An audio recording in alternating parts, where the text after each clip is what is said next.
All right, so get ready, because today we're diving deep into a topic that's always captured the imagination, the origins of giants. It's one of those things, right? You hear the stories and you just got to know more.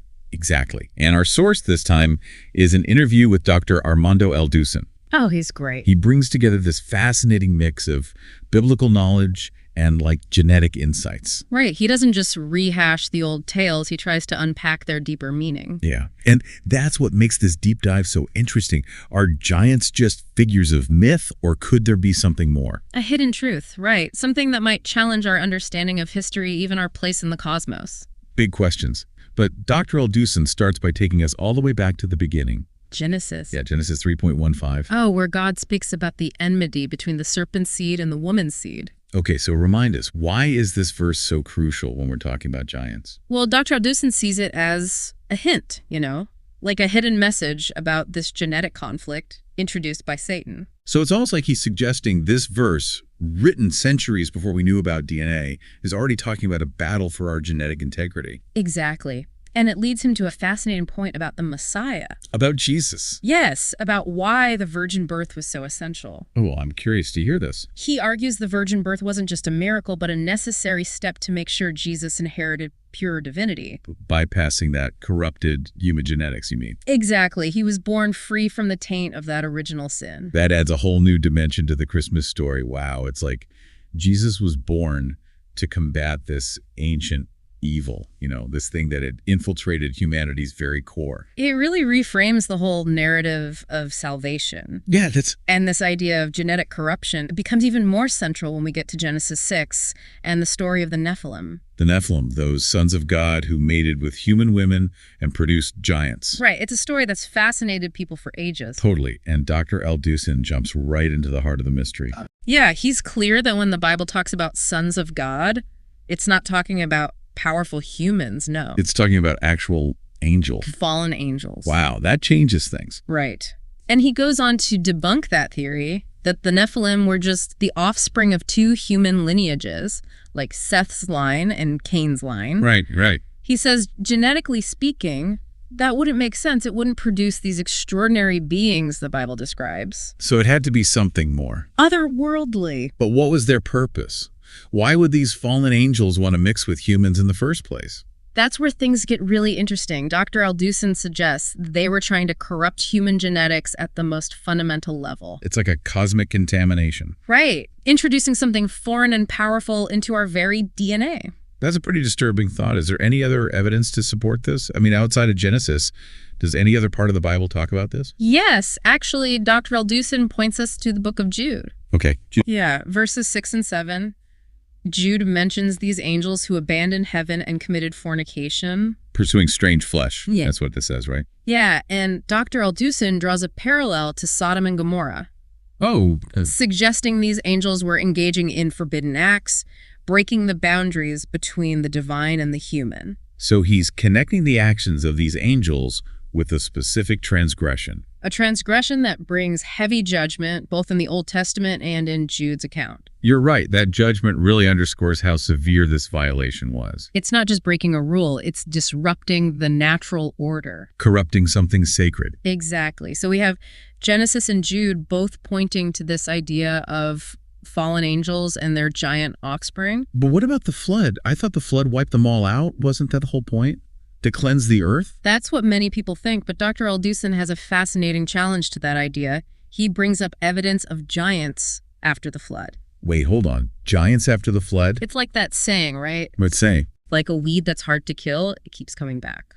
So where does he get this evidence? He takes us to Deuteronomy 2, where we find descriptions of these giant tribes living in Canaan. Like who? Names like the Emim, the Rephaim, the Zamzumim. Okay, so he's pointing to specific names, but is there any concrete evidence?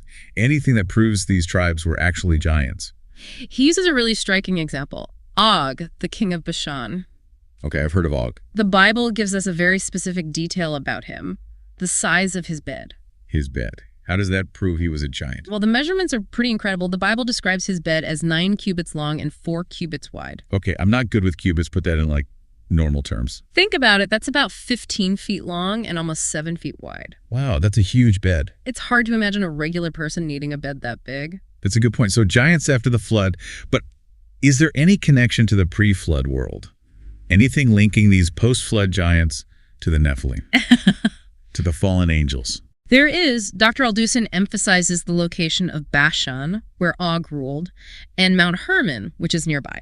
Yep. He connects these places to the Book of Enoch. Which isn't part of the Bible, right? No, but it describes 200 angels descending to earth to mate with human women. And they descended in that specific region. That very region. Whoa, so we've got fallen angels, specific location, and now these post-flood giants in the same area. It's like pieces of a puzzle coming together. And there's one more thing that adds to the mystery. Oh, yeah. Dr. Aldusin points out that this same region around Mount Hermon is where Jesus asks his disciples that famous question, "Who do you say that I am?" Chills, literal chills. Right. It's like Jesus is deliberately going to this place where fallen angels once tampered with humanity. Like a symbolic reclaiming of territory. Exactly. Like a declaration that the power of God trumps any demonic influence. This is incredible. We've got fallen angels, corrupted genetics, giant offspring, and now this link to Jesus. It's a cosmic mystery unfolding. But does it end there? Does Dr. Aldusin take this even further? Oh, he does. And this is where things get really mind-blowing. Oh, really?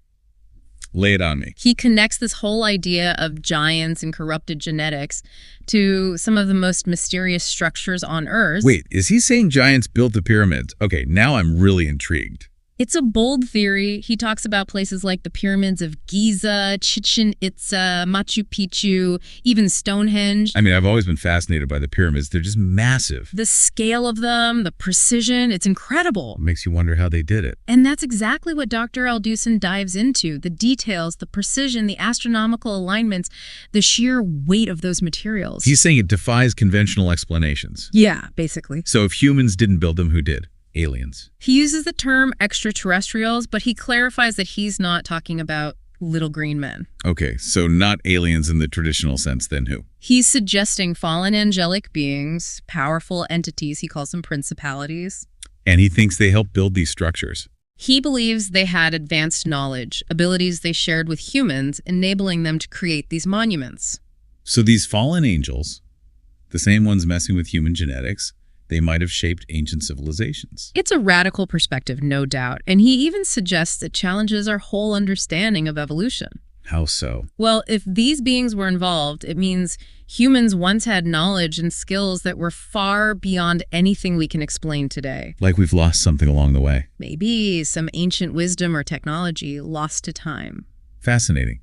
But if these fallen angels were so influential back then, does Dr. Aldusin think they're still around today? He does, and he links it to a very modern concept. Okay. Transhumanism. Transhumanism, that's using technology to enhance human capabilities, right? Yeah. Like overcoming our limitations. Exactly, and Dr. Aldusin sees it as a modern version of that same ancient temptation. The desire to transcend our limits, even if it means messing with forces we don't understand. That's it. He seems to believe there's a sacredness to human nature, a design that shouldn't be tampered with. And he sees these advancements as potentially opening doors to influences we don't fully grasp. Perhaps even to those same fallen entities from the past. Yeah, that's a scary thought. It's like he's warning us about playing God. Right. Pushing the boundaries of science without considering the spiritual implications. He specifically mentions the Human Genome Project, right? Yeah, that attempt to map our entire genetic code, he sees it as both a remarkable achievement and a potential Pandora's box. We unlock the secrets of our DNA, but we might also be opening ourselves up to new dangers. New forms of manipulation, corruption. It's a thought-provoking idea, that's for sure. It makes you wonder, where's the line? How do we balance progress with protecting our humanity? Exactly. It's a tough question. This deep dive has been a wild ride so far. Giants, fallen angels, ancient wonders, genetic manipulation, transhumanism. It's a lot to take in. It really is, but there's this recurring theme that I find fascinating. What's that? The idea that our understanding of history, of reality itself, is constantly evolving. What we once thought was just a myth might actually be true. And those truths, they can challenge everything we thought we knew. About the world, our past, our place in the universe. It's both exciting and unsettling. Absolutely, and I think that's what makes these deep dives so compelling. They push us to question, to explore, to think outside the box. To consider possibilities we might never have imagined before. Yeah, it's like we're peeling back these layers of reality, uncovering these hidden connections between ancient myths and modern science. And it makes you realize how much we don't know, how much our understanding is still evolving. Definitely. So out of all of this, what really stood out to you? What resonated most from Dr. Aldusin's ideas? I think for me, the most powerful takeaway is this idea that these ancient stories, the ones we often dismiss as just, fairy tales, they might actually hold a deeper truth. Like echoes of something real. Right, glimpses into a past that's far more complex and mysterious than we tend to imagine. It makes you wonder how many other myths might actually have some basis in reality, just waiting for us to rediscover them. And to reinterpret them with our modern knowledge. And for me, it's that connection between the spiritual and the scientific. Dr. Aldusin doesn't shy away from that. He really bridges that gap. Yeah, he does. And it's a good reminder that we don't have all the answers, that there are still mysteries out there. Mysteries that might always be beyond our full comprehension. And maybe that's okay. Maybe the journey of discovery is just as important as finding concrete answers. I think that's a beautiful way to look at it. It's about staying curious, open to possibilities, even if they challenge our current understanding. Speaking of possibilities, I have one final question for you and for all our listeners who have joined us on this deep dive. What's that?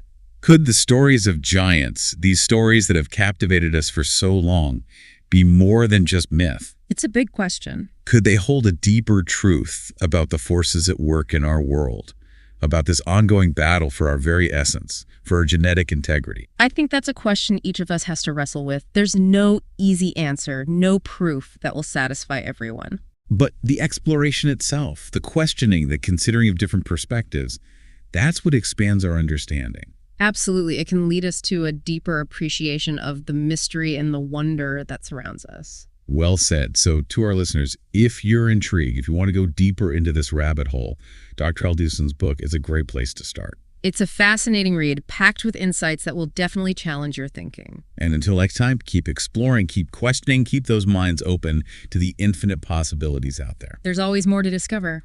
Thanks for joining us on this incredible deep dive into the origins of giants.